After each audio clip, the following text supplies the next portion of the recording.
नमस्कार दोस्तों, मैं राजेंद्र आपका हार्दिक स्वागत करता हूं। दोस्तों, आज का जो हमारा टॉपिक है वो है मुगल साम्राज्य। क्या मुगल साम्राज्य आपके एग्जाम के हिसाब से काफ़ी इंपॉर्टेंट है। ये डिफेंस और अदर कम्पिटेटिव एग्जाम्स में सभी एग्जाम्स में यहाँ से क्वेश्चंस पूछे जाते हैं। जिस तरह दिल्ली सल्तनत आपके लिए काफ़ी इंपॉर्टेंट टॉपिक था, उसी तरह दिल्ली सल्तनत के समाप्त होते ही क्या स्टार्ट होता है, मुगल साम्राज्य। ये भी उसी की तरह इतना इम्पोर्टेंट है, तो आप इसको भी ध्यान से देखें और साथ के साथ नोट्स बनाते रहे। जो मैं हर वीडियो में आपको कहता हूं कि आप साथ के साथ नोट्स बनाते रहे ताकि एग्ज़ाम के समय पढ़ते हुए कोई दिक्कत या परेशानी नहीं होगी। तो स्टार्ट करते हैं अपनी क्लास को। इसमें मैंने यहाँ पे लिख दिए है मुगल साम्राज्य के जितने भी शासक हुए हैं, जैसे फर्स्ट बाबर, सेकंड हुमायूं, अकबर, जहांगीर, शाहजहां और औरंगजेब। ये जो साम्राज्य है 1526 में स्टार्ट होकर 1707 तक चलेगा। फर्स्ट जो संस्थापक थे वो थे बाबर, उसके बाद आएंगे हुमायूं, उसके बाद अकबर, इसका टाइम पीरियड भी मैंने लिख दिया है, जहांगीर, शाहजहां और औरंगजेब। मैंने आपको इससे पिछली वीडियो में बताया था कि जब इब्राहिम लोदी और किसका, बाबर का पानीपत का फर्स्ट वॉर होता है, तो वहाँ पर इब्राहिम लोदी की मृत्यु हो जाती है, यानी हत्या कर दी जाती है, और उसके बाद बाबर है जो मुगल साम्राज्य की स्थापना करते हैं। तो स्टार्ट करते हैं हम मुगल साम्राज्य। इसमें हम पहले करेंगे बाबर के बारे में।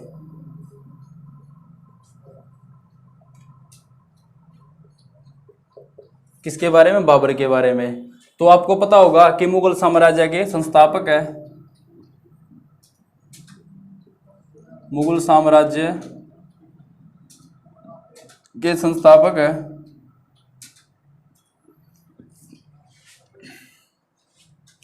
और इसका टाइम पीरियड की बात करें बाबर के, तो 1526 से 1530 रहेगा। वो मैंने ऊपर लिख भी रखा है, फिर भी यहाँ पे लिख दिया मैंने। 1526 से लेके 1530 तक इसका टाइम पीरियड रहेगा, शासनकाल का। आगे बात करते हैं हम जन्म कब हुआ इनका। तो इनका जन्म हुआ था फरवरी 1483 ईस्वी को। कब हुआ था? फरवरी 1483 ईस्वी को। फिर हम बात करते हैं बाबर की, जो पिता का नाम क्या था? उमर शेख थे इनके पिताजी। क्या थे? उमर शेख नाम था इसके पिताजी का, बाबर के पिताजी का। आगे देखो, इसी में फरगना या फरगाना जो राज्य था उसके शासक थे। कौन थे इसके शासक? इसके पिताजी उमर शेख। ठीक है, ये पूछा गया एक बार क्वेश्चंस। जो उमर शेख है इसके पिताजी, वो कहाँ के शासक थे? फरगना के। फिर क्या होता है? 8 जून क्या 8 जून और 1494 में,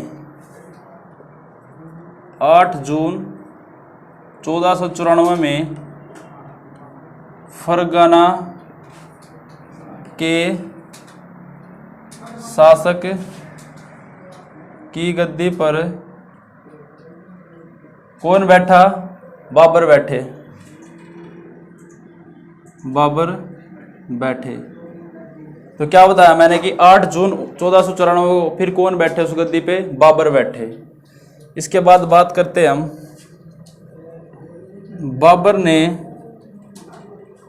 बाबर ने बादशाह की उपाधि ली थी। इसकी डेट पूछी जाती है, कब ली थी? 1507 में, 1507 ईस्वी में ली थी इन्होंने। किसकी उपाधि ली थी? बादशाह की। इंपॉर्टेंट क्वेश्चन है।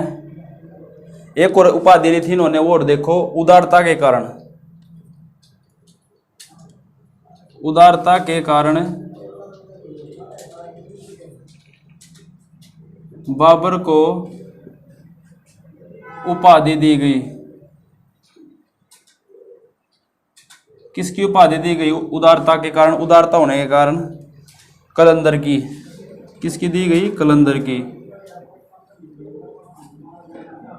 ये 2 उपाधि है इसकी, इसको आप याद रखना, इंपॉर्टेंट है। यहाँ पे मैं ऐसे सर्कल भी कर देता हूँ। एक तो बादशाह की उपाधि जो 1507 में ली, और एक जो उदारता के कारण किसकी ली थी? कलंदर की। ये भी इसकी इंपॉर्टेंट है। इसके बाद बात करते हैं कि जो बाबर है उसने भारत पर 5 बार अटैक किया। कितनी बार? 5 बार, यानी 5 बार आक्रमण किया। ये और देखो पॉइंट, बाबर ने भारत पर 5 बार आक्रमण किया। कितनी बार किया? कुल 5 बार। अब इसके बाद जो पॉइंट बनता है इंपॉर्टेंट, वो देखो। पानीपत का युद्ध हुआ था, किसका? पानीपत का। कब हुआ था? 21 अप्रैल 1526 को। पानीपत का युद्ध या पानीपत के युद्ध ऐसे लिखो, पानीपत के युद्ध कब हुआ था? 21 अप्रैल 1526। फर्स्ट वॉर था ये पानीपत का। में बाबर ने पहली बार क्या किया? पहली बार तोपों का प्रयोग किया था। इंपॉर्टेंट क्वेश्चन बनता है आपके लिए। प्रयोग किया था किस चीज का? तोपों का। यहां पे भी मैं सर्कल कर देता हूं। यह पूछ लिया था एक बार कि बाबर ने पहली बार तोपों का प्रयोग कब किया था या किस युद्ध में किया था? तो पानीपत के पहले वॉर में किया था। और किसके साथ हुआ था? इब्राहिम लोदी के साथ हुआ था। और उसमें बाबर जीते थे। कौन जीते थे? बाबर। इसके बाद बात करते हैं हम, इसके निशानेबाज थे। एक तो थे उस्ताद अली एवं मुस्तफा। ये दोनों बाबर के क्या थे? ये दोनों बाबर के निशानेबाज थे। निशानेबाज थे। क्या थे? बाबर के दोनों निशानेबाज थे। अब हम एक बार जान लेते हैं जो बाबर के प्रसिद्ध युद्ध हुए हैं वो कौन कौन से हुए हैं, वो देखो एक बार। बाबर के प्रसिद्ध युद्ध। अब इसके बाद बात करते हैं हम जो बाबर के जो प्रसिद्ध युद्ध हुए, जो बाबर ने प्रसिद्ध युद्ध किए, वो देखो। इधर ही लिख देता हूं मैं, एडिंग बना लो आप। बाबर के द्वारा किए गए युद्ध, ठीक है, कौन कौन से किए गए वो देखो। फर्स्ट की बात करें हम, फर्स्ट तो वो हुआ था 21 अप्रैल 1526 में। सेकंड की बात करें वो हुआ था 17 मार्च 1527 में। और थर्ड हुआ था 29 जनवरी 1528 में। और जो फोर्थ है वो हुआ था 6 मई 1529 में। ये 4 युद्ध हुए थे बाबर के और चारों में बाबर जीते थे। अब कौन सा युद्ध किसके साथ हुआ वो देखो। पहला तो आपको पता होगा पानीपत का पहला युद्ध। पानीपत का प्रथम लिख लो आप, प्रथम युद्ध किस किस के बीच हुआ था? इब्राहिम लोदी वर्सेस बाबर, यानी लोदी और बाबर के बीच हुआ था। और जीते कौन थे इसमें? बाबर जीते थे। ये याद रखना, चारों युद्ध में बाबर जीतेंगे। बाबर, ऊपर लिख देता हूँ जीत हुई किसकी, इधर बाबर, ठीक है। और इधर पॉइंट बना देता हूँ पक्ष, यानी किन दोनों के बीच में हुआ, बाबर जीते थे। इसके बाद जो सेकंड युद्ध हुआ वो हुआ था खानवा का। क्या नाम था? खानवा का। थर्ड हुआ चंदेली का।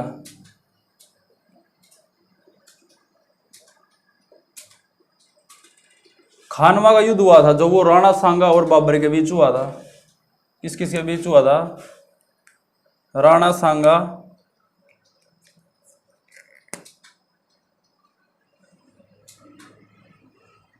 और बाबर के बीच, जिसमें कौन जीते थे? क्या बताया मैंने, चारों में कौन जीतेंगे, बाबर जीतेंगे। कौन जीतेंगे, बाबर। इसके बाद जो थर्ड नंबर पे आता है वो आता है चंदेली का युद्ध। किसका आता है, चंदेली का, जिसमें मैदानी वर्सेस बाबर। इसमें भी कौन जीतेंगे, बाबर जीतेंगे, और इसमें भी बाबर जीतेंगे। जो फोर्थ हुआ ये हुआ था अफगानों वर्सेस बाबर, और बाबर जीतेगा इसमें भी। और इस युद्ध का नाम क्या था, वो था घाघरा। क्या नाम था, घाघरा का युद्ध। तो फ्रेंड्स, जो बाबर के द्वारा किए गए युद्ध थे, वो जो भी चारों युद्ध मैंने आपको बता दिए हैं, यहीं से क्वेश्चंस उठते हैं, सीधे पूछे जाते हैं कि जो बाबर का खानवा का युद्ध है वो किस किस के बीच हुआ था। ऐसे पूछ लेंगे तो राणा सांगा और बाबर के बीच हुआ था, या ये पूछ लेंगे कि उस युद्ध में कौन जीता था, तो बाबर जीता था, या फिर ये पूछ लेंगे कि जो चंदेली का युद्ध है वो किस डेट को हुआ। तो मैंने आपको चारों युद्ध जो भी इंपॉर्टेंट थे इसके, चारों युद्ध प्रॉपर डेट किस किस के बीच हुआ और कौन जीता, सारी डिटेल आपको बता दी है। अब हम बात करते हैं कि बाबर की मृत्यु कब हुई। वो देखो इधर बता देता हूं मैं। बाबर की मृत्यु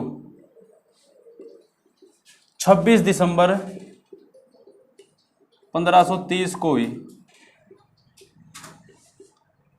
कहां पर हुई, आगरा के अंदर को, आगरा शहर में हुई। ठीक है, कब हुई थी, 26 दिसंबर 1530 को, और आगरा के अंदर हुई। फिर क्या होता है, इसको प्रथम बार यानी पहली बार कहां पर दफनाया गया था, वो देखो इधर बना देता हूं पॉइंट।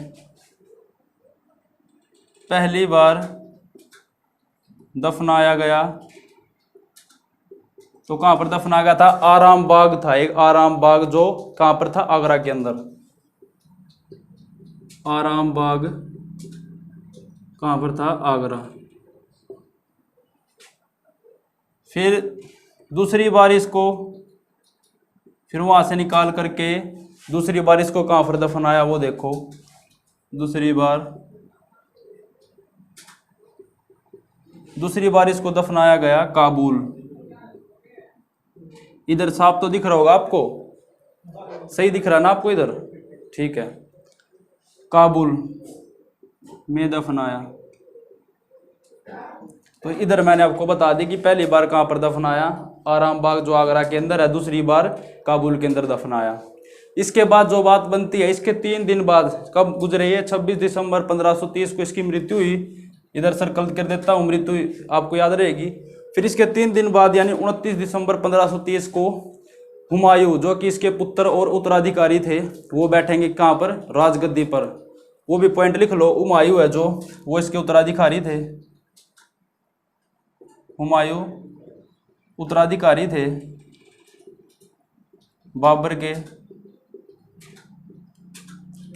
इसकी उस भाषा की बात करें, मातृभाषा बाबर की, मातृभाषा बाबर की तो तुर्की थी।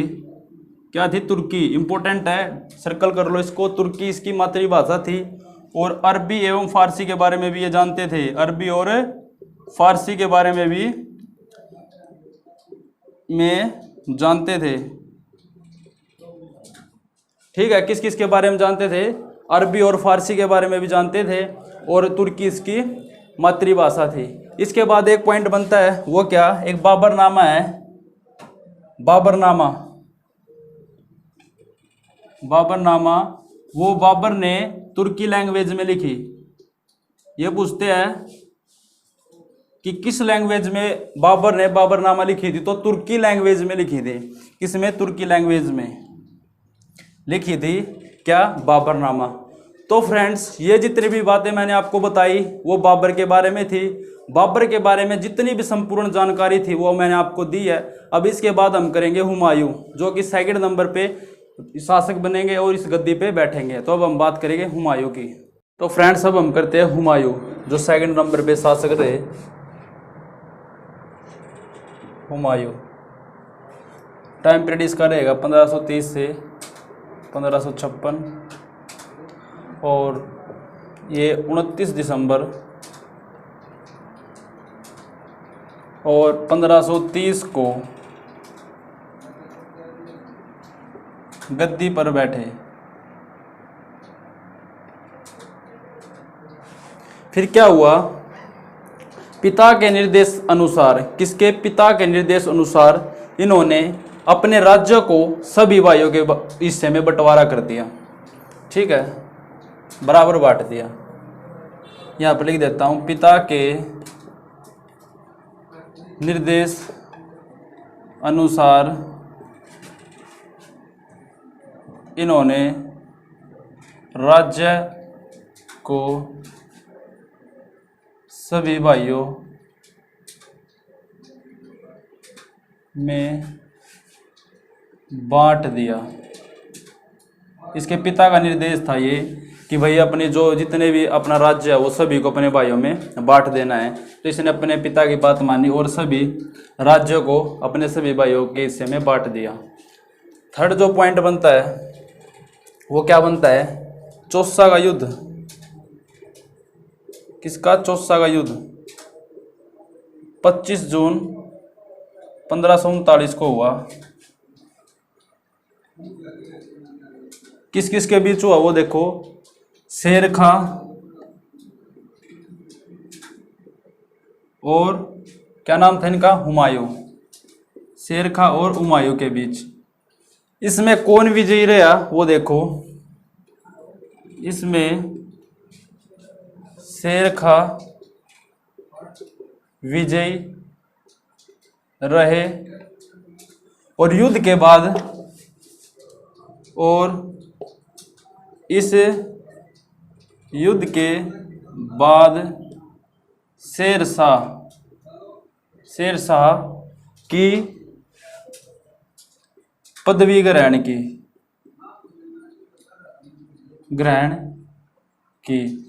जो ये शेर खां थे ना, इसने जब ये चौसा का युद्ध हुआ, कब हुआ? या डेट है 15 जून 1539 को। ये जीत लिया हुमायूं से, हुमायूं हार गए थे। तो उस युद्ध के जीतने के बाद इन्होंने अपनी जो पदवी लगाई वो शेर शाह लगाई। तो ये वही शेर शाह सूरी है जिसे शेर खां के नाम से जानते थे पहला। तो ये शेर शाह सूरी है। उसके साथ 25 जून 1539 में ये युद्ध हुआ था। तो डायरेक्ट ऐसे पूछा गया कई बार कि चौसा का युद्ध कब हुआ था? तो 1539 में हुआ था। किसके बीच हुआ? शेर खां और हुमायूं, या फिर आपके यहाँ आ जाएगा शेर शाह सूरी और हुमायूं। ठीक है। इसके बाद जो सेकंड युद्ध है वो है कन्नौज का युद्ध। यह हुआ था 1540 में। कब हुआ था? 1540 ईस्वी में। और ये किस किस के बीच हुआ? ये हुआ था शेर खां, वही शेर शाह सूरी और हुमायूं। किस किस के बीच हुआ था? शेर शाह और हुमायूं के बीच।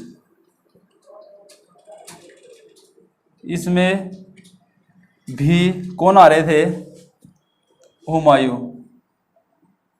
हुमायूं हारे थे। कौन आ रहे थे? हुमायूं। और इस युद्ध के बाद आगरा और दिल्ली, इस युद्ध के बाद आगरा एवं दिल्ली को शेर शाह सूरी ने जीत लिया या उस पर अधिकार जमा लिया। किस युद्ध के बाद? कन्नौज के युद्ध के बाद। इसके बाद जो बात आती है वो आती है कि ये 15 वर्षों तक है ना, ये कहाँ पर चले गए? 15 वर्षों तक सिंध, 15 वर्षों तक यह कौन? हुमायूं सिंध चले गए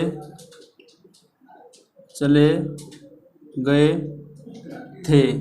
कहाँ चले गए थे? ये डेट जगह पूछी जाती है। सिंध चले गए थे 15 वर्षों तक यह है। और फिर क्या हुआ? 29 अगस्त 1541 को। कब? 29 अगस्त 1541 को हमीदा बानो बेगम से 29 अगस्त 1541 में निकाह रचाया। कब रचाया? 1541 में, यानी जब इसको सिंध में गए हुए करीब 1 साल हुआ था, तब इन्होंने हमीदा बानू बेगम से निकाह रचाया, यानी उससे शादी की। कब की? डेट भी मैंने आपको बता दी, और 15 वर्षों तक सिंध चले गए थे। इसके बाद क्या होता है, जो 1555 में एक सरहिंद युद्ध होता है, सरहिंद युद्ध होता है किस किस के बीच? वही शेरशाह सूरी और किसके बीच में? हुमायूं के बीच में। अब इसमें कौन जीतता है वो देखो। अब इसमें हुमायूं जीतता है, यहाँ हुमायूं जीतता है, और हुमायूं जीत कर क्या कर लेता है, जो दिल्ली की गद्दी है उस पर दोबारा से बैठ जाता है, यानी दिल्ली का शासक दोबारा बन जाता है, शेरशाह सूरी को हरा देता है। कौन? हुमायूं। अब इसके बाद जो पॉइंट बनता है वो देखो, इंपॉर्टेंट पॉइंट है, वो बनता है कि हुमायूं द्वारा लड़े गए युद्ध। इधर बता देता हूं मैं, उधर तो स्पेस कम है। हुमायूं द्वारा लड़े गए प्रमुख युद्ध, एक तो 1539 में चौसा का, फिर एक 1540 में, प्रॉपर डेट करें तो 17 मई 1540 को कन्नौज का युद्ध, और 55 में बात करें तो 1555 में सरहिंद युद्ध। क्या नाम है? सरहिंद युद्ध। इसके बाद जो बात आती है वो आती है कि इनकी मृत्यु कैसे हुई। मृत्यु हुई थी कि 1556 में। कब हुई थी? 1556 में। लेकिन कैसे हुई? लाइब्रेरी में थी ये, लाइब्रेरी की जो सीढ़ियाँ थी वहाँ से गिरकर इनकी मृत्यु हो गई थी। ये बताया जाता है कि जो लाइब्रेरी थी उसकी सीढ़ियों से गिरकर इनकी मृत्यु हो गई थी। कब हुई थी? 1556 में। वो लिख लो इधर, 1556 में हुई। 1556 में लाइब्रेरी की सीढ़ियों से गिरकर मृत्यु हुई। किससे हुई? लाइब्रेरी की सीढ़ियों से गिरकर मृत्यु हुई। फिर एक पॉइंट इंपोर्टेंट बनता है वो, और देखो वो क्या बनता है, गुलबदन बेगम थी, गुलबदन बेगम, उसने क्या लिखी थी या क्या लिखा था? हुमायूंनामा, हुमायूंनामा की रचना की थी।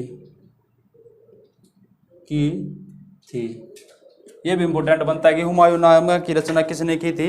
गुलबदन बेगम ने। किसने की थी? गुलबदन बेगम ने। इधर मैं इसको सर्कल भी कर देता हूँ। ये पॉइंट है जो इम्पोर्टेंट पॉइंट है इधर अपना, कि गुलबदन बेगम ने हुमायूंनामा की रचना की थी। डायरेक्ट पूछा गया कहीं पेपर में, कहीं एग्जाम में, कि जो हुमायूंनामा है वो किसकी रचना है? तो किसकी रचना है?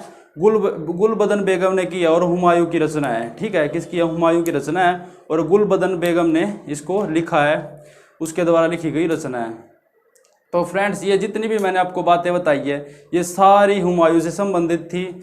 यदि कोई हुमायूं से संबंधित क्वेश्चन आता है एग्जाम में तो इससे बाहर नहीं आएगा। मैंने उसके बारे में सारी प्रॉपर जानकारी आपको बता दी है। अब इसके बाद आता है अकबर। अकबर को जानेंगे हम।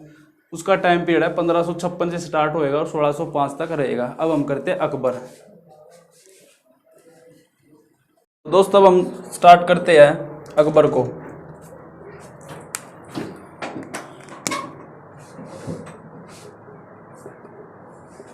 टाइम पीरियड तो इसका यही रहेगा 1556 से 1605 ईस्वी तक। जन्म की बात कर ले अब इसके। तो 15 अक्टूबर 1542 को अमरकोट में हुआ। कहाँ पर हुआ? अमरकोट में हुआ। और कब हुआ? 15 अक्टूबर 1542 को। मृत्यु की बात करें कि मृत्यु कब हुई? 16 अक्टूबर। कब हुई? 16 अक्टूबर और 1605 में। कब हुई? 15 अक्टूबर 1605 में।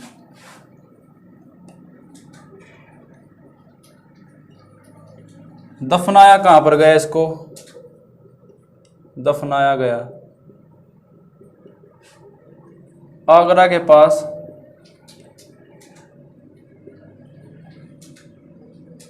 सिकंदरा में दफना गया। ठीक है। इसके पिता का नाम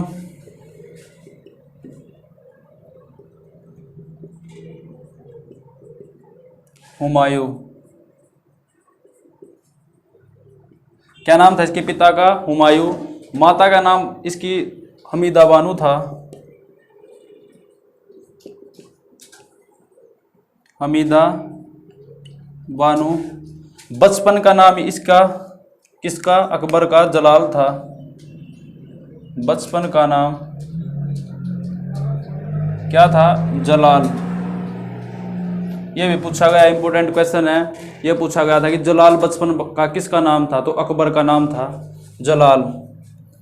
अच्छे से लिख दो एक बार। जलाल नाम था बचपन का। और बात करें अकबर के बारे में।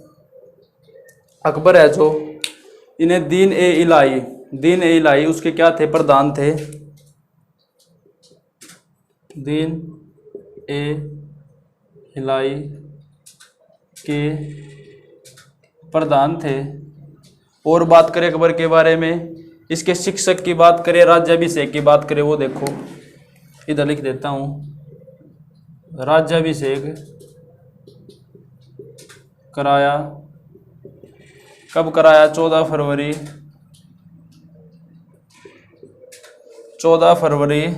1556 ईस्वी को। और इसके अध्यापक थे, या फिर अध्यापक या गुरु अब्दुल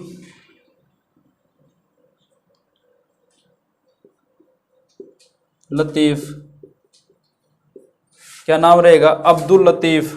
अब्दुल सही से लिख दो एक बार। अब्दुल लतीफ़ क्या रहेंगे? इनके अध्यापक या शिक्षक रहेंगे अकबर के। अब इसके बाद संरक्षक की बात करें, इस संरक्षक कौन था इनका? वो देखो। संरक्षक बैरम खां। कौन थे? बैरम खां। 1556 से 60 तक रहे इसके साथ। 1556 से 60 ईस्वी तक संरक्षक रहे इनके। कौन? बैरम खां। ये भी इम्पोर्टेंट क्वेश्चन है, पूछा गया कहीं एग्जाम में कि जो बैरम खां है वो क्या थे अकबर के? तो क्या थे? संरक्षक थे। फिर ये जो बैरम खां है, इनकी हत्या कर दी जाती है कहाँ पर? पाटन के अंदर। कहाँ पर कर दी जाती है? पाटन के अंदर। और कब कर दी जाती है? 1561 में। मक्का की यात्रा के वक्त की गई थी इनकी हत्या। तो वो लिख लो इधर। मक्का की यात्रा के समय बैरम खां की हत्या कर दी जाती है पाटन के अंदर 1541 ईस्वी में। नहीं, 1561, सॉरी 1561 में। कब कर दी जाती है? 1561 में। और पाटन में कर दी जाती है। इसके संरक्षक थे ये कौन? बैरम खां। और जो इनका राज्याभिषेक हुआ था किनका? अकबर का, जो मैंने आपको बताया इधर 14 फरवरी 1556 ईस्वी को हुआ था। कहाँ पर हुआ था? पंजाब के कलानौर में। ये और जगह और पूछी जाती है कई बार। पंजाब के कलानौर में हुआ था। ठीक है। इसके बाद एक युद्ध हुआ था पानीपत का, सेकंड द्वितीय युद्ध, वो इसी के टाइम हुआ था। पानीपत का second war, Akbar versus Hemu, इन दोनों के बीच हुआ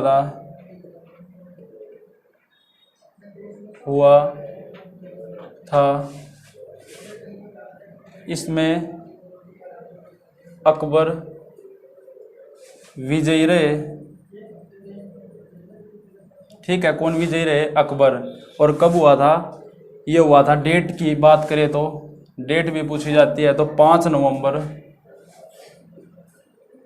1556 को हुआ था। किसका युद्ध हुआ था? पानीपत का सेकंड वॉर। फिर एक 18 जून 1576 में युद्ध हुआ। किस किस के बीच हुआ था ये युद्ध? ये हुआ था महाराणा प्रताप और अकबर। इसमें अकबर विजयी रहे। कौन विजयी रहे?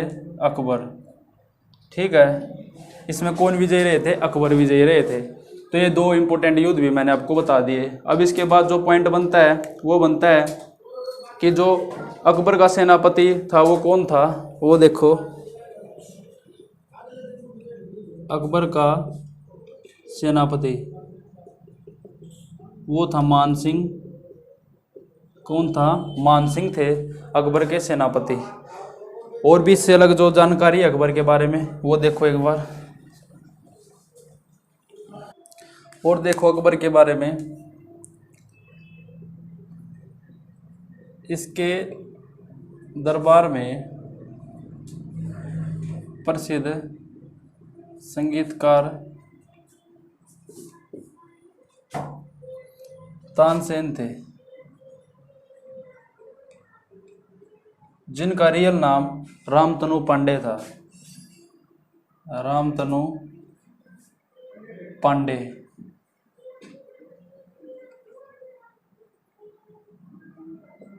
इंपॉर्टेंट क्वेश्चन बनता है, पूछा भी गया कि जो अकबर के प्रसिद्ध संगीतकार कौन थे दरबार में? तो तानसेन थे, जिसे रामतनु पांडे के नाम से भी जाना जाता है, यानी रियल नेम था इनका। चित्रकार की बात करें, इसके दरबार में प्रसिद्ध चित्रकार कौन थे? संगीतकार की बजाय चित्रकार, इसका नाम है अबसुद। अबसुद नाम था चित्रकार। और अदर जो चित्रकार थे, अतिरिक्त चित्रकार, एक तो थे बसावन और एक थे दसवंत। अबसुद तो प्रसिद्ध चित्रकार थे। कौन? अबसुद। और जो अदर चित्रकार थे दरबार में, वे बसावन और दसवंत, ये भी थे चित्रकार। एक जो दीन ए इलाही इन्होंने स्टार्ट की थी, क्या? दीन ए इलाही, जिसके हेड कौन थे? अकबर। अकबर थे। इस दीन ए इलाही धर्म को अपनाने वाले या स्वीकार करने वाले, इस धर्म को स्वीकार करने वाले प्रथम व अंतिम हिंदू कौन थे? आपको पता हो तो बताओ, कौन थे वो हिंदू प्रथम और अंतिम? तो वो थे बिरबल। कौन थे? बिरबल थे। इम्पोर्टेंट क्वेश्चन बनता है, ये पूछा जाता है सीधा कि जो ये दीन इलाही इस धर्म को स्वीकार करने वाले जो प्रथम और अंतिम हिंदू थे वो कौन थे? तो बिरबल थे। इम्पोर्टेंट है, नोट करके बेशक आप डाल सकते हो। इम्पोर्टेंट है ये, दीन इलाही को स्वीकार करने वाले। फिर एक टोडरमल है, टोडरमल, इनके दरबारी थे ये भी। इसने एक बंदोबस्त चलाया था, क्या नाम था उस बंदोबस्त का? 10 साल, 10 साल बंदोबस्त शुरू किया था। किसने किया था? टोडरमल ने। ये भी आपको इम्पोर्टेंट बनता है। ठीक है, एक मनसबदार प्रणाली है, मनसबदार प्रणाली, वो भी इन्हीं के समय में शुरू की थी। ठीक है, अकबर के समय में मनसबदार प्रणाली है वो शुरू की थी इन्हीं के समय में। इसके बाद जो पॉइंट बनता है इम्पोर्टेंट, अकबर ने अनुवाद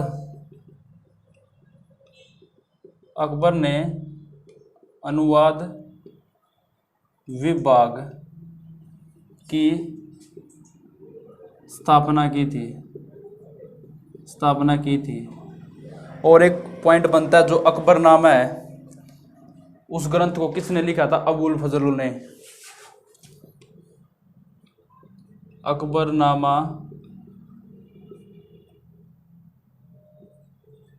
ग्रंथ को अबुल फजल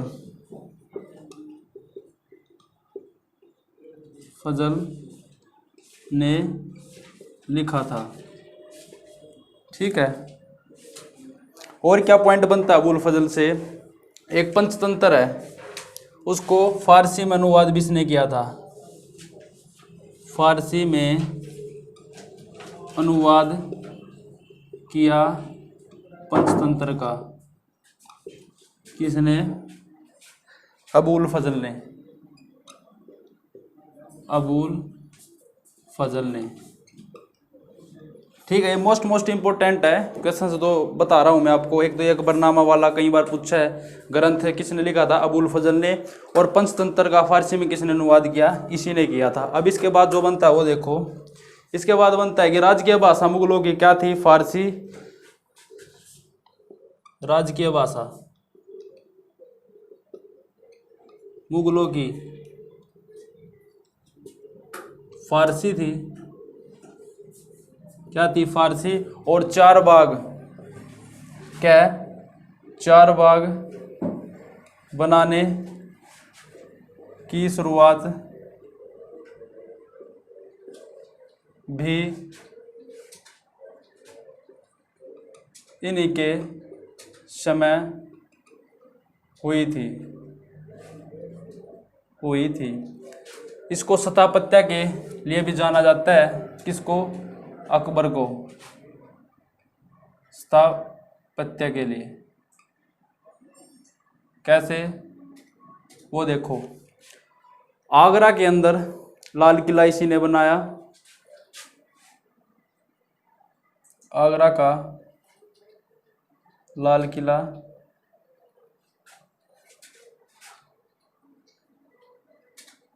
हुमायूं टॉम्ब इसी ने बनवाया। और बात करें इबादत खाना फतेहपुर सिकरी में, शीश महल में, शीश महल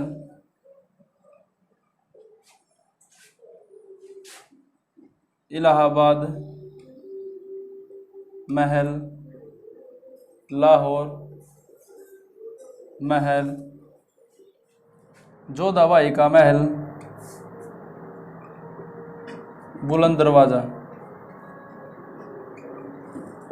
जो बुलंद दरवाजा ये इन्होंने गुजरात विजय पर बनवाया था, गुजरात विजय पर। ये भी पॉइंट बनता है कि बुलंद दरवाज़ा किस विजय पर बनवाया था, तो गुजरात विजय पर बनवाया था अकबर ने। और पॉइंट देखे अकबर के बारे में, ये नगाड़ा बजाते थे, इधर बता देता हूँ, यह है नगारा या नगाड़ा बजाते थे। इस काल को, अकबर के काल को हिंदी साहित्य का काल बोला गया है, हिंदी साहित्य का काल बोला गया।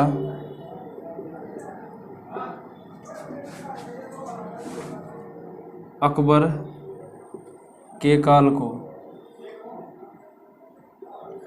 और पॉइंट एक ये बनता है कि तीर्थ यात्रा कर लगाया 1553 के अंदर, नहीं 1563 के अंदर, और 1564 में लगाया जजिया कर।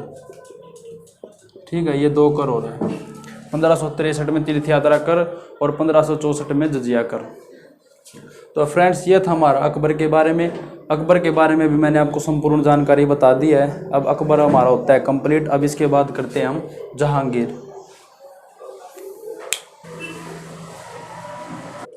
अब हम स्टार्ट करते हैं जहांगीर को।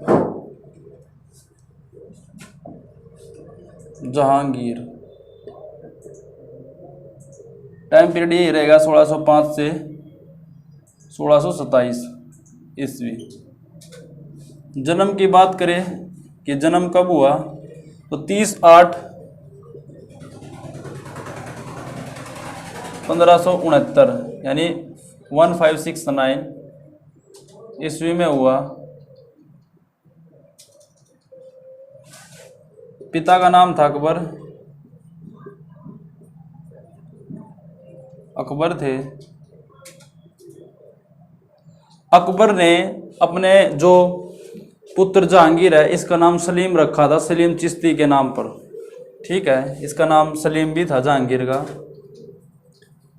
जहांगीर का नाम इनके पिता अकबर ने सलीम रखा। ठीक है, किसके नाम पर? सलीम चिश्ती के नाम पर। 24 अक्टूबर और 1605 ईस्वी को यह गद्दी पर बैठेगा, गद्दी पर बैठेगा या बैठता है। और बात करें जहांगीर के बारे में, तो 1606 के अंदर, 1606 में क्या हुआ, इसके पुत्र थे जिसका नाम क्या था वो लिख देता हूं मैं, खुसरो ने जहांगीर पर क्या कर दिया, अटैक कर दिया या फिर विद्रोह कर दिया,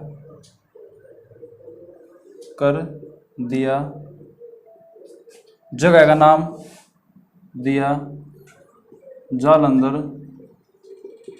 के बहरवाल। जालंधर के बहरवाल जगह पर किसने अटैक या विद्रोह कर दिया? इसके पुत्र खुसरो ने। किस पर? जहांगीर पर। खुसरो ने जहांगीर पर आक्रमण कर दिया, विद्रोह कर दिया। कब? 1606 में जालंधर के बहरवाल में। तो फिर क्या बात होती है? अटैक कर दिया। जहांगीर क्या करता है, जो खुसरो है उसको पकड़वा कर जेल में डाल देता है। कहाँ पर डाल देता है? जेल में। जहांगीर खुसरो को पकड़वा कर जेल में डाल देता है, देता है। अब यहाँ से एक इम्पोर्टेंट क्वेश्चन बनता है, वो देखो। ये तो मैंने आपको स्टोरी बता दी कि जेल में डाल दिया। अब एक जो सिख थे, उनके 5वें गुरु थे अर्जुन देव। कौन थे? 5वें गुरु अर्जुन देव थे। उसने इस युद्ध में किसकी? खुसरो की हेल्प की थी, यानी मदद की थी। खुसरो की मदद की थी। सिखों के गुरु 5वें गुरु थे जो अर्जुन देव ने। फिर क्या होता है, उसको जहांगीर, किसको? जो अर्जुन देव थे उसको जहांगीर मरवा देते हैं, उसकी हत्या करवा देते हैं, फांसी पर लटका देते हैं। तो ये पॉइंट बनता है कि सिखों के 5वें गुरु अर्जुन देव को फांसी पर लटका दिया गया जहांगीर द्वारा। कारण यह था कि अर्जुन देव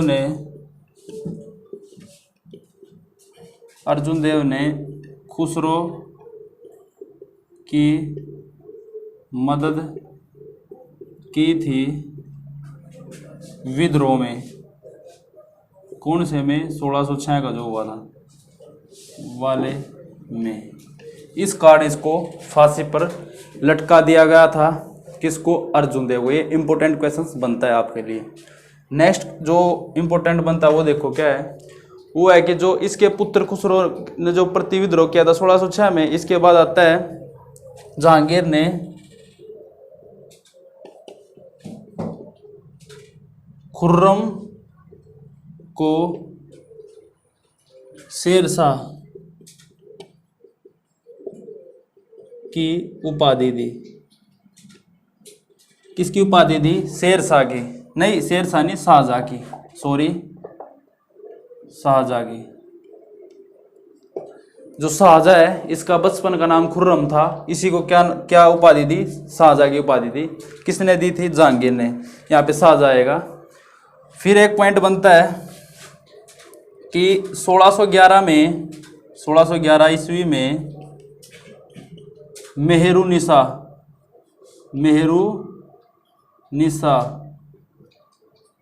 से क्या करेंगे? शादी करेंगे। मेहरुनिसा से विवाह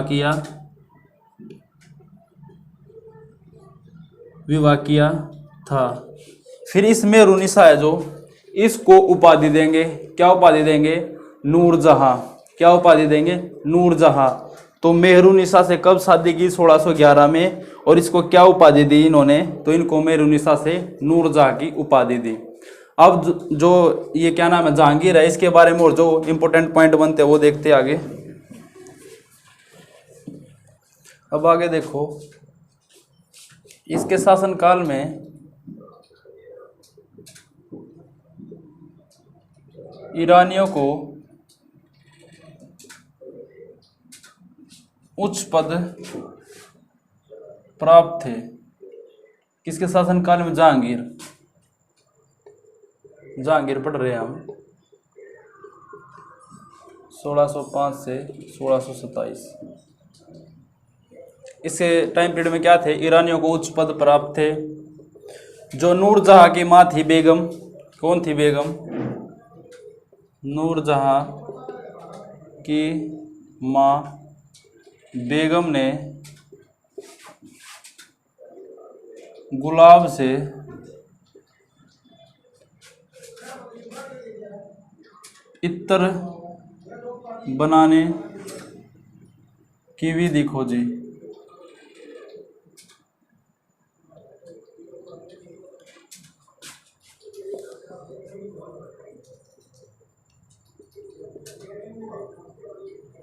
फिर इसने क्या किया? जगन्नाथ संस्कृत कवि थे ये।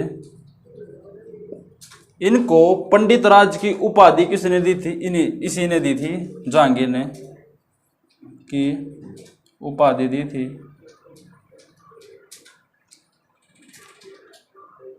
अब मोस्ट इंपोर्टेंट जो बात आती है वो देखो, इसी के समय में जो चित्रकला थी वो शीर्ष पर थी, यानी टॉप लेवल पर थी। जहांगीर के समय चित्रकला शीर्ष स्थान पर थी, स्थान पर होने के कारण इसे चित्रकला का स्वर्ण काल बोला है। जहांगीर के टाइम पे जो चित्रकला थी वो टॉप लेवल पर थी, यानी शीर्ष पर थी, इस कारण इसको चित्रकला का स्वर्ण काल बोला है। ठीक है, फिर आता है जो जहांगीर की आत्मकथा थी,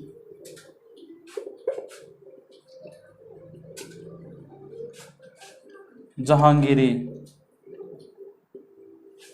उसको कंप्लीट किया मोती बिंद ने। किसने कंप्लीट किया था? मोती बिंद ने। किसको? जो जहांगीर की आत्मकथा थी जहांगीरी, इसको किसने कंप्लीट किया था? मोती बिंद ने। ये भी पूछा जाता है।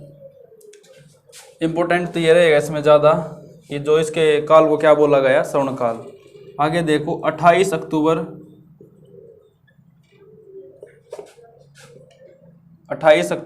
1627 ईस्वी को इनकी मृत्यु हो गई। और कहाँ पर हुई? वो देखो भीमवार जगह, वहाँ पर भीमवार जगह पर इसको दफनाया गया।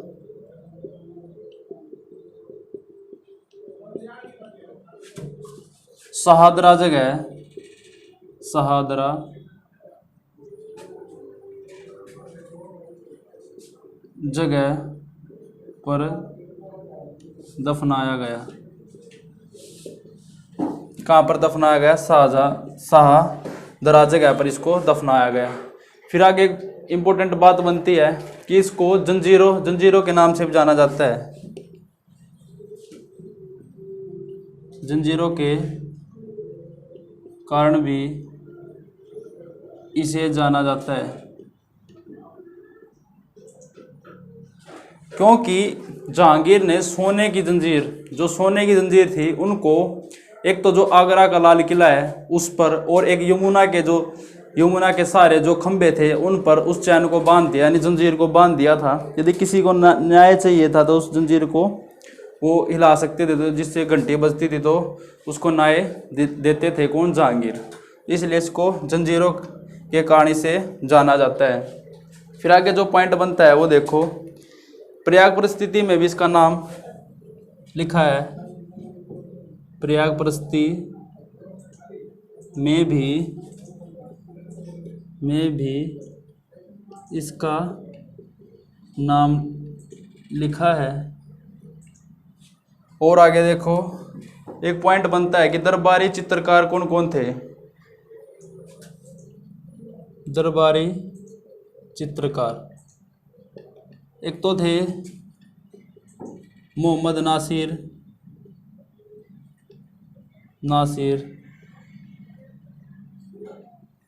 एक थे गोवर्धन,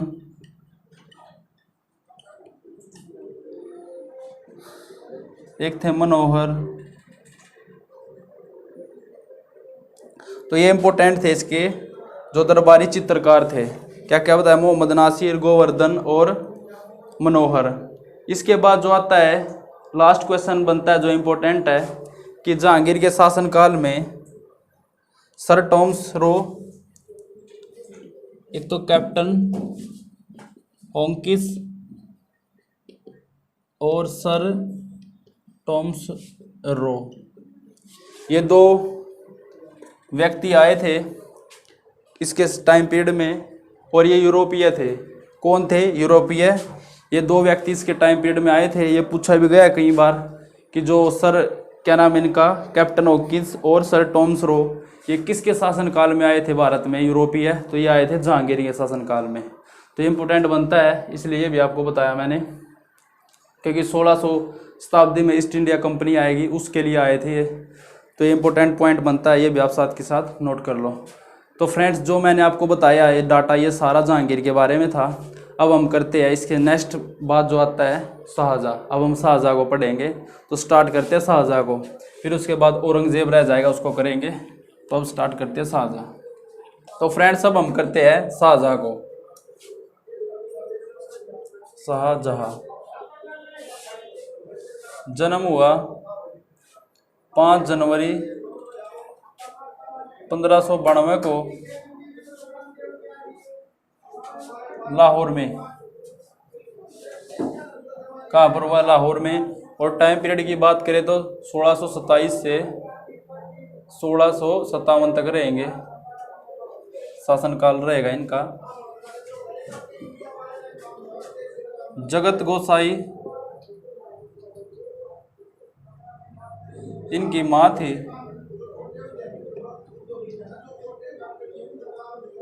पिता की बात करें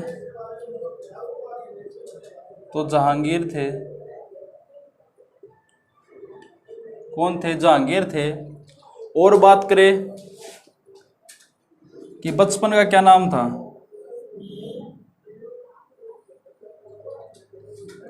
बचपन का नाम,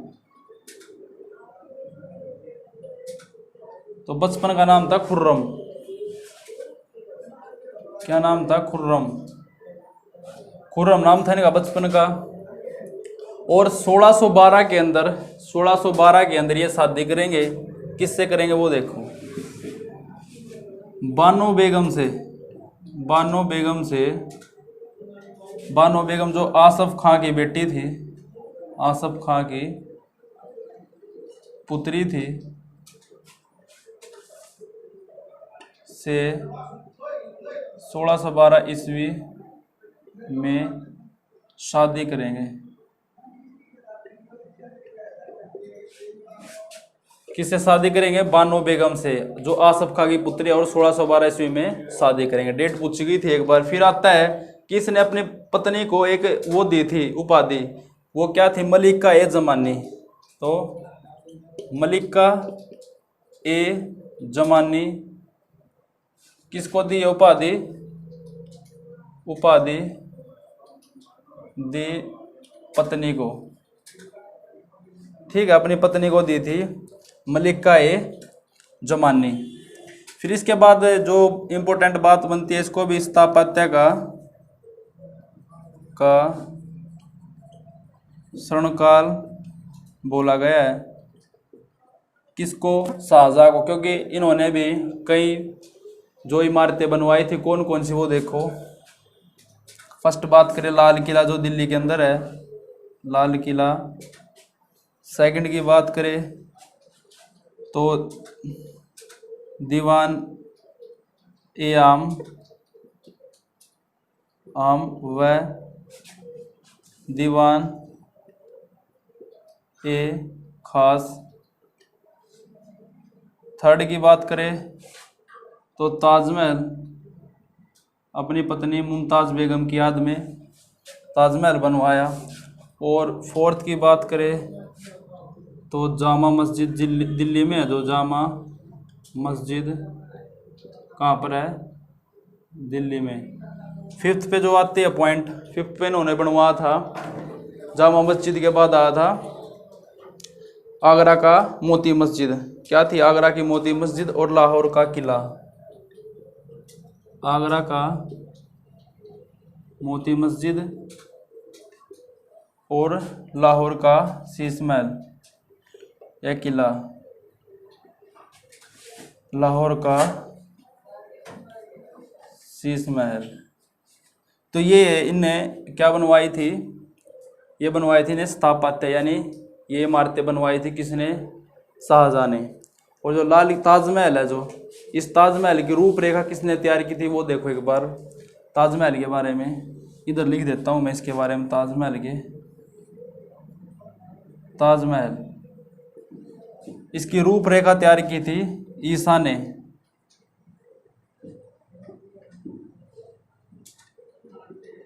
तैयार की किसने की थी? ईसा ने। और बात करें ताजमहल की, जो निर्माण के कलाकार कौन थे? निर्माण कलाकार थे, तो कौन थे इसके निर्माण कलाकार? अहमद लाहौरी। इंपॉर्टेंट है दोनों। ये पूछा भी गया है कि जो ताजमहल निर्माण कलाकार कौन थे, तो अहमद लाहौरी थे। और जो ईसा है, इन्होंने इसकी रूपरेखा तैयार की थी, मतलब कि इस टाइप से बनेगा। तो जो रूपरेखा तैयार किसने की थी? ईसा ने नक्शा बनाया था। और जो बनाने का काम किसने किया था? अहमद लाहौरी ने। इसके बाद जो इम्पोर्टेंट बात आती है वो देखो, वो आती है कि इसके मतलब कि जो मयूर सिंहासन है उसका निर्माण किसने कराया था? फिर एक ये पूछा गया था एक बार, क्या था? मयूर सिंहासन। तो मयूर सिंहासन है जो, वो बनवाया गया था शाहजहां द्वारा। किसके द्वारा? शाहजहां द्वारा। और इस मयूर सिंहासन की क्या क्या खासियत है वो देखो। इसके अंदर है ना, मयूर सिंहासन में एक पितरादुरा है। क्या है? पितरादुरा। उस पितरादुरा वो मयूर सिंहासन के पीछे है। किसके है? मयूर सिंहासन के पीछे। और उस पर क्या है? जो आर्फिसियस है, यूनानी है आर्फिसियस, उसको वीणा बजाते हुए दिखाया गया है। ये इंपॉर्टेंट बात बनती है। सिंहासन के पीछे, सिंहासन के पीछे पितरादुरा है। पितरादुरा है जिस पर क्या दिखाया गया है? आर्फिसियस है, यूनानी,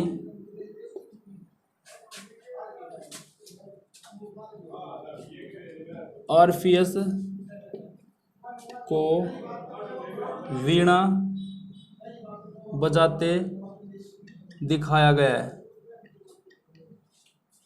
ये इंपॉर्टेंट बात बनती है इसमें। ये पूछ लेते हैं कि जो शाहजहां द्वारा मयूर सिंहासन बनाया है उसके पीछे क्या है? तो पितरादुरा है। और उस पर क्या बनाया गया है? जिस पर जो यूनानी थे, कौन? आर्फियस को वीणा बजाते हुए दिखाया गया है। तो इसमें इंपॉर्टेंट बात बनती है। तो फ्रेंड्स, शाहजहां ने एक शाहजहानाबाद भी शहर बसाया। शाहजहां ने शाहजहानाबाद शहर को भी बसाया था। ठीक है, किस शहर को बसाया था? शाहजहानाबाद शहर को। और जो ताजमहल है, इनने अपनी जो पत्नी थी इनकी, कौन? मुमताज़ बेगम, उसकी याद में बनाया था। 1631 के अंदर जो इसकी पत्नी है उनकी मृत्यु हो जाती है प्रसव पीड़ा के कारण। किनकी?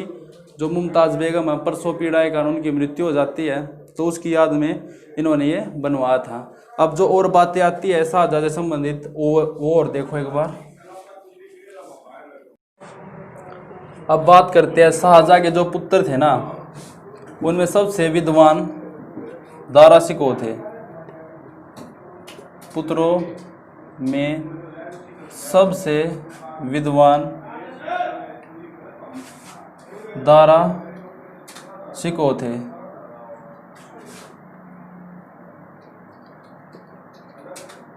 इसके युद्ध हुए दारा शिकोह के औरंगजेब के साथ। कौन कौन से हुए वो देखो एक बार। एक तो घटमट और एक सामूगढ़। दो युद्ध हुए किसके? दारा शिकोह के। दारा शिकोह के बारे में बता रहा हूं मैं। विद्वान था सबसे जो शाहजहां के पुत्रों में। और इसके दो युद्ध हुए। एक तो घटमट जो कि 15 अप्रैल 1658 को, कब हुआ? 1658 को हुआ। किस किस के बीच में हुआ? दारा शिकोह और औरंगजेब। किसके बीच? दारा शिकोह और औरंगजेब के बीच में हुआ, जिसमें दारा शिकोह था वो हार गया। ठीक है, कौन आ रहा था, दारा शिकोह हार गया। फिर दोबारा युद्ध किया इन्होंने, वो कब किया, 29 मई 1658 में, जिसका नाम था सामूगढ़ का युद्ध। युद्ध और लिख लो एक बार, ये आपको से याद हो जाएंगे। कौन सा था जो 29 मई है, सामूगढ़ का युद्ध। इसमें दारा शिकोह और औरंगजेब के बीच हुआ। इसमें भी कौन हारे, दारा शिकोह हार गए। कौन हार गए, दारा शिकोह हार गए। फिर इसके कुछ समय बाद दारा शिकोह की क्या हो गई, डेथ कर दी गई। और उसके बाद जो 8 जून, कब, 8 जून 1658 को, 8 जून 1658 ईस्वी को शाहजहाँ को बंदी बनाकर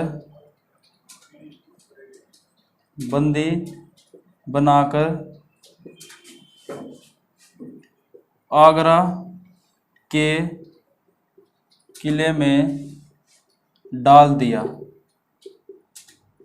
किसके किले में डाल दिया, आगरा के किले में डाल दिया। किसने, जो था इसका पुत्र औरंगजेब ने इसको डाल दिया बंदी बनाकर आगरा के किले में। फिर क्या होता है, 22 जनवरी 1666 ईस्वी को शाहजहाँ की मृत्यु हो गई। कब हुई थी इसकी मृत्यु, 22 जनवरी 1666 ईस्वी को इनकी मृत्यु हो गई। तो इस प्रकार फिर क्या होता है, ये मार दिए, ये इनकी मृत्यु हो गई और दारा शिकोह इसको मार दिया था। किसने, औरंगजेब ने। फिर इसके बाद जो आते हैं औरंगजेब आते हैं और वो 1658 से 1707 तक राज करते हैं। तो ये यहाँ पर मर गए। अब इसके बाद कौन आते हैं, औरंगजेब। अब हम 1658 से 1707 तक औरंगजेब को पढ़ेंगे। तो औरंगजेब के बारे में देखिए। तो फ्रेंड्स अब हम करते हैं औरंगजेब।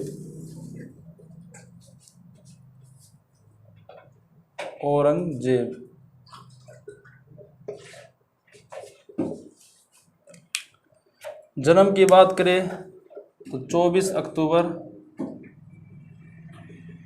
1618 ईस्वी में हुआ।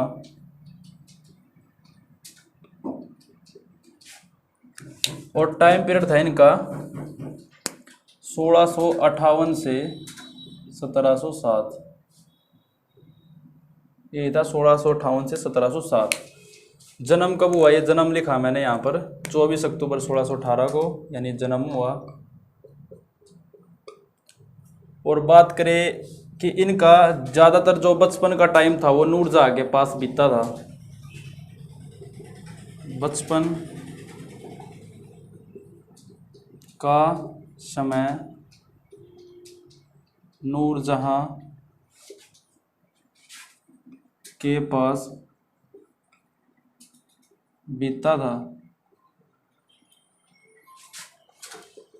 और इनकी शादी है जो वो 18 मई 1600 कब हुई, 37 ईस्वी में।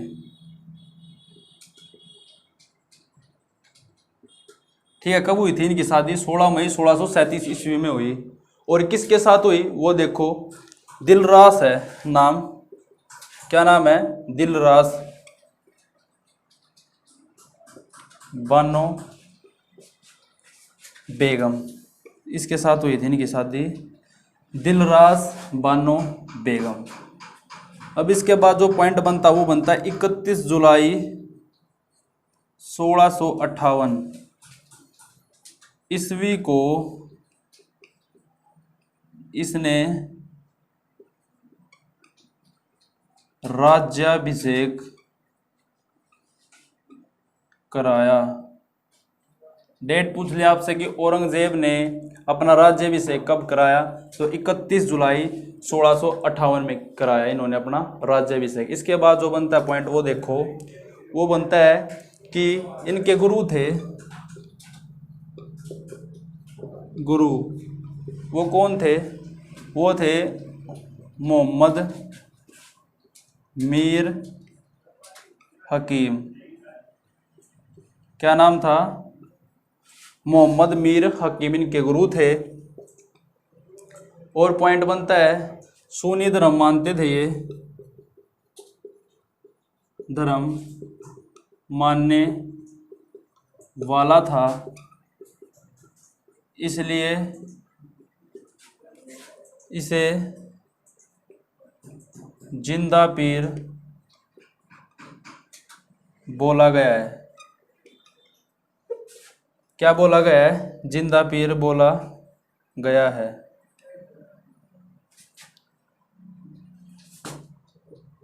फिर 1675 के अंदर 1675 में जो सिखों के गुरु थे नौवे, कौन थे? तेग बहादुर, गुरु तेग बहादुर, उसकी हत्या करा दी इन्होंने। कारण क्या था? क्योंकि ये जबरदस्ती उनसे इस्लाम धर्म मनवाना चाहते थे या कबूल कराना चाहते थे कि आप इस्लाम धर्म अपनाओ, जबरदस्ती करना चाहते थे उसके साथ इस्लाम धर्म अपनाने के लिए, तो वो नहीं माने। तो इसलिए इन्होंने 1675 में उसको फांसी पर लटका दिया या उसकी हत्या कर दी, हत्या कर दी थी उसकी 1675 ईस्वी में।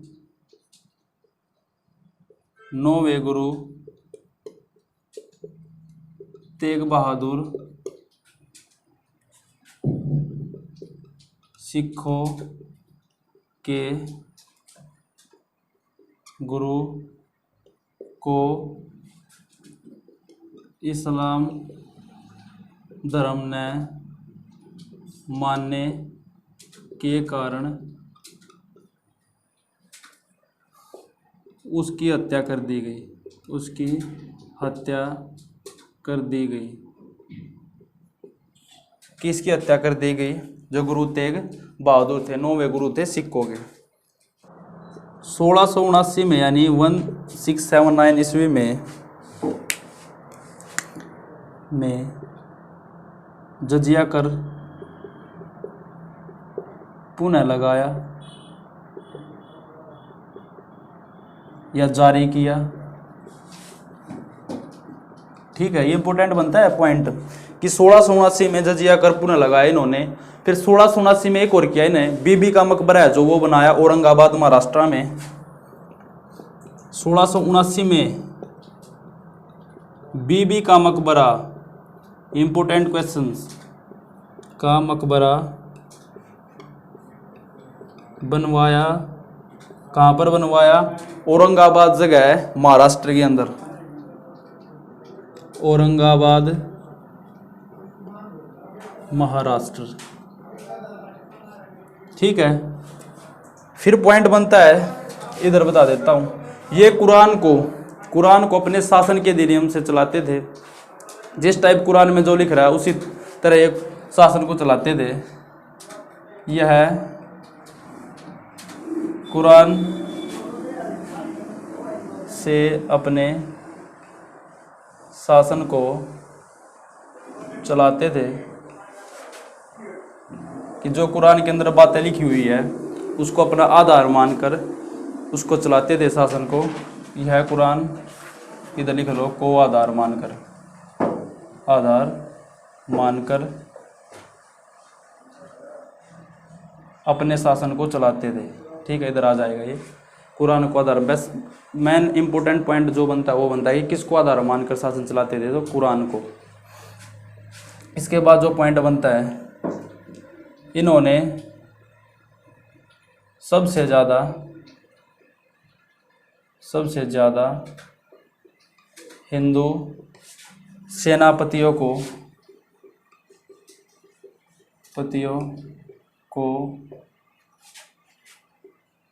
अपने शासनकाल में रखा। यानी जो इसका शासनकाल था उस टाइम इसने सबसे ज़्यादा हिंदू सेनापतियों को रखा अपने शासनकाल में, जो मुगलों का शासनकाल था उसमें। फिर जो बातें बनती है वो देखो, इधर लिख देता हूँ। इन्होंने या इसने 1685 में बीजापुर और 1687 ईस्वी में गोलकुंडा को मुगलों में मिला लिया या मुगलों के अधीन कर लिया। ये लिख लो, मुगलों के अधीन कर लिया, मुगलों के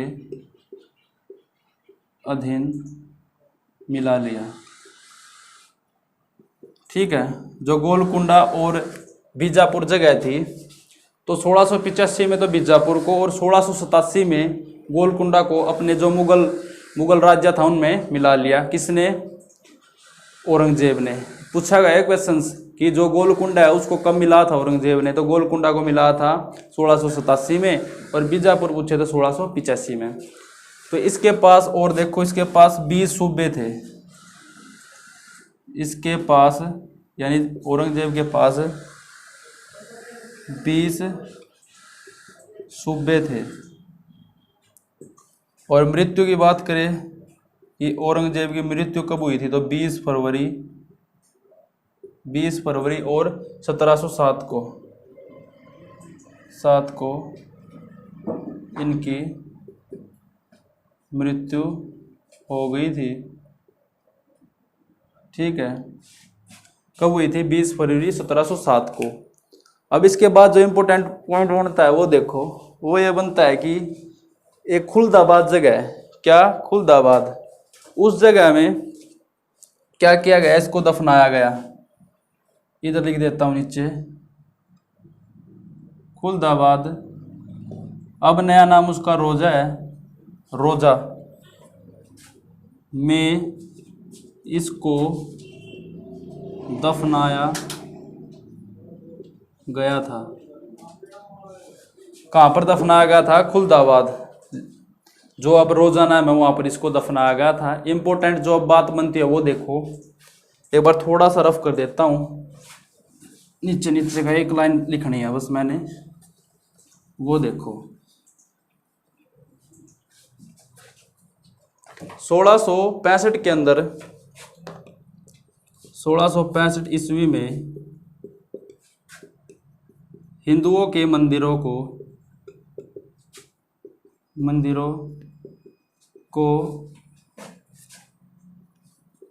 औरंगजेब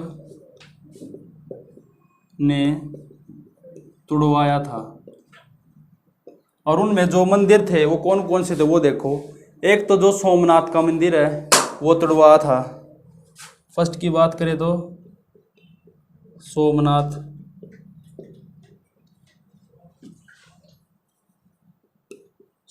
का मंदिर। सेकंड की बात करें, मथुरा में है केशव मंदिर।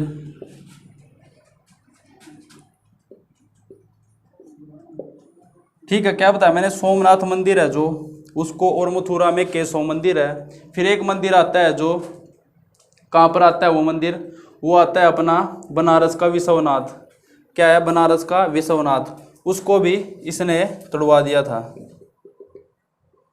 बनारस का विश्वनाथ